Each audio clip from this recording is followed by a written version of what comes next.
کہ الکویتی اصل میں ایک ایسے گھر میں رہتا ہے جو ایک کمپاؤنڈ نما گھر ہے۔ CIA کو اس گھر کا جو طرز تعمیر تھا وہ بہت زیادہ پراسرار لگا۔ یہ گھر جس پلاٹ پر بنایا گیا تھا وہ ارد گرد کے گھروں سے کئی گنا بڑا تھا، اور اس کی جو چار دیواری تھی وہ بھی 12 سے 18 فٹ تک اونچی تھی، اور اس چار دیواری کے اوپر خاردار تاریں بھی لگائی گئی تھیں۔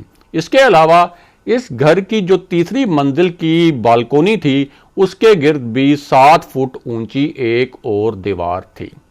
اس گھر میں کوئی لینڈ لائن فون نہیں تھا اور نہ ہی اس گھر میں کوئی انٹرنیٹ تھا۔ اس گھر کا کوڑا کرکٹ بھی باہر پھینکنے کے بجائے اندر ہی جلا دیا جاتا تھا۔ اس گھر میں مقیم جو افراد تھے وہ گلی محلے میں کسی سے بھی ملتے جلتے نہیں تھے، یعنی ان کا کسی سے بھی میل جول نہیں تھا۔ اور ان تمام معاملات کا تجزیہ کرنے کے بعد CIA کو یقین ہو گیا کہ اس گھر میں صرف ابو الکویتی نہیں، کوئی اور انتہائی مطلوب شخص بھی رہتا ہے۔ اب اس گھر اور اس کے اطراف تمام علاقوں کی 24 گھنٹے نگرانی ضروری ہو گئی تھی، اور اس کے لیے امریکہ کو مزید ایجنٹوں کی ضرورت تھی۔ اس صورتحال میں امریکہ نے سابق وزیر اعظم یوسف رضا گیلانی سے رابطہ کیا اور انہیں یہ پیغام پہنچایا گیا کہ مزید امریکیوں کو پاکستان کے ویزے دیے جائیں۔ یوسف رضا گیلانی کو بھی اس مشن سے آگاہ نہیں کیا گیا، لیکن یوسف رضا گیلانی نے امریکیوں کی خوشنودی کے لیے فوراً حسین حقانی کو حکم دیا کہ امریکیوں کو ویزے جاری کیے جائیں۔ اگلے چند ماہ میں حسین حقانی نے تقریباً 2400 سے زائد جو امریکی اہلکار ہیں انہیں ویزے جاری کر دیے، اور یوں عام امریکیوں اور سفارتی اہلکاروں کے بھیس میں مزید امریکی جاسوس اور ایجنٹ پاکستان پہنچ گئے۔ پاکستان پہنچنے والے کچھ امریکی ایجنٹوں نے الکویتی کے کمپاؤنڈ کے قریب ایک گھر کرائے پر لے لیا۔ یہاں سے اس کمپاؤنڈ کے اطراف جاسوسی کا ایک پورا نیٹ ورک چلایا جانے لگا۔ ابو الکویتی کا جو بیک گراؤنڈ ہے وہ بنیادی طور پر پختون ہے، لیکن اس کے والدین چونکہ کویت میں مقیم رہے تھے اس لیے وہ خود کو الکویتی کہلواتا تھا۔ الکویتی کا جو کمپاؤنڈ نما گھر ہے وہ ایبٹ آباد میں تھا، جس میں اسامہ بن لادن کی رہائش تھی۔ CIA نے ڈاکٹر شکیل آفریدی کے ذریعے ایک جعلی پولیو مہم چلوائی تاکہ اس گھر میں رہنے والے افراد کا DNA لیا جا سکے۔ اس کے بعد امریکی CIA اس حتمی نتیجے پر پہنچ گئی کہ اس کمپاؤنڈ میں صرف ابو الکویتی نہیں بلکہ اسامہ بھی موجود ہے۔ اس کے بعد 1 مئی کی رات 2 بلیک ہاک ہیلی کاپٹر جلال آباد سے روانہ ہوئے۔ ان ہیلی کاپٹرز کو اسامہ کے کمپاؤنڈ تک پہنچانے کے لیے جاسوسوں اور تکنیکی سہولت کاروں کا ایک پورا نیٹ ورک موجود تھا۔ بلیک ہاک ہیلی کاپٹرز میں امریکہ کے 23 نیوی سیلز اور ایک جاسوس کتا بھی سوار تھا۔ ان 2 بلیک ہاک ہیلی کاپٹرز کے علاوہ 2 دیگر ہیلی کاپٹرز پاکستانی علاقے کالا ڈھاکہ میں رک گئے۔ ان ہیلی کاپٹرز میں الگ سے 24 امریکی نیوی سیل سوار تھے، اور ان کا مقصد کسی بھی ممکنہ ہنگامی صورتحال سے نمٹنا تھا۔ دوسری جانب افغانستان میں امریکی جنگی طیارے بھی بالکل تیار کھڑے تھے، اور ان طیاروں کو اس لیے تیار رکھا گیا تھا کہ اگر پاکستان کی جانب سے مزاحمت ہوتی ہے تو ان طیاروں کو بلیک ہاک ہیلی کاپٹرز میں موجود امریکی سیلز کی مدد کے لیے فوراً روانہ کیا جا سکے۔ یعنی یہ آپریشن اتنا پیچیدہ اور خطرناک تھا کہ اس میں محدود پیمانے کی فضائی جنگ کا بھی خدشہ تھا۔ بہرحال امریکہ کے بلیک ہاک ہیلی کاپٹرز جو ہیں وہ 90 منٹ کی پرواز کے بعد اسامہ بن لادن کے کمپاؤنڈ تک پہنچ گئے۔ امریکی سیلز نے 40 منٹ میں اس کمپاؤنڈ میں اپنا آپریشن مکمل کیا، اور اس آپریشن میں اسامہ بن لادن، اس کا بیٹا خالد اسامہ، ابو الکویتی، اس کا بھائی ابرار اور اس کی اہلیہ بشرا مارے گئے۔ آپریشن کے بعد امریکی سیلز نے تصدیق کے لیے اسامہ کی لاش کا میجرمنٹ کیا، اور یہ لاش اٹھائی، ہیلی کاپٹر میں ڈالی اور ساتھ لے گئے۔ اس دوران ایک ہیلی کاپٹر کمپاؤنڈ سے اڑنے سے پہلے ہی کریش ہو گیا۔ امریکی اہلکاروں نے اس ہیلی کاپٹر کو آگ لگا دی تاکہ اس کی جو اسٹیلتھ ٹیکنالوجی ہے وہ چوری نہ ہو سکے۔ جب پاکستان کو اس آپریشن کی اطلاع ملی تو اس کے بعد F-16 طیارے اڑائے گئے، لیکن اس سے پہلے ہی امریکی ہیلی کاپٹرز سرحد پار کر کے افغانستان پہنچ چکے تھے۔ اس آپریشن کے بعد امریکی صدر اوباما کو صدر آصف علی زرداری کو فون کر کے اس آپریشن کے بارے میں بتانا تھا۔ امریکہ کو خدشہ تھا کہ پاکستان اس آپریشن پر سخت قسم کا رد عمل دے گا۔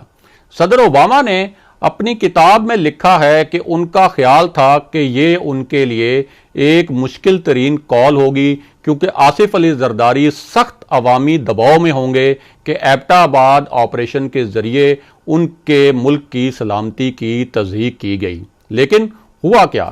ہوا یہ کہ صدر اوباما کے مطابق یہ کال ان کی توقع کے برعکس بہت آسان ثابت ہوئی، کیونکہ آصف علی زرداری نے اسامہ کے مارے جانے پر خوشی کا اظہار کیا۔